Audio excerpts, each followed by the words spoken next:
30% লাভ হবে, তাহলে বইটি কত টাকায় বিক্রয় করলে 10% লাভ হবে?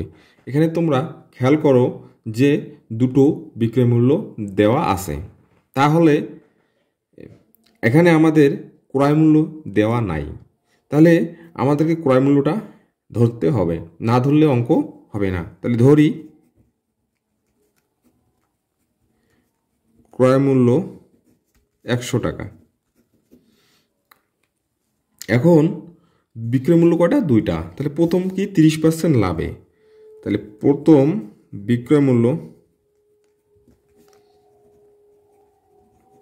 কত? 30% লাভে। 30% লাভে তাহলে কি হবে? 100 যোগ 30, 130 টাকা। এখন দ্বিতীয় বিক্রয় মূল্য আবার ফির 10% লাভ করছে, কত? 10% লাভ, তাহলে 100 থেকে যোগ হবে 10, তাহলে 110 টাকা।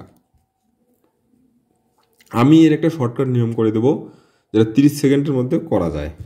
তোমরা যদি অঙ্কটা বুঝো তাহলে 30 সেকেন্ডে করতে পারবা। এখন এখানে আমাদেরকে বের করতে বলা হয়েছে যে 10% লাভে আমাদেরকে যেটা বের করতে বলা হবে সেটা আমরা ডান দিকে দেব, মানে এই পাশে দেব।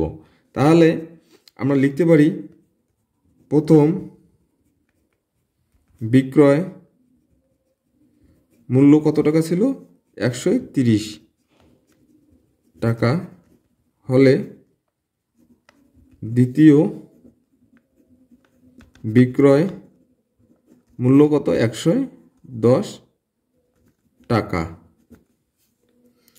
প্রথম বিক্রয় মূল্য 1 টাকা হলে দ্বিতীয় বিক্রয় মূল্য কম হবে, কম হলে ভাগ 110 নিচে 130। প্রশ্নে দেওয়া আছে কত? 65 টাকা। 65 টাকা হলে হবে কি?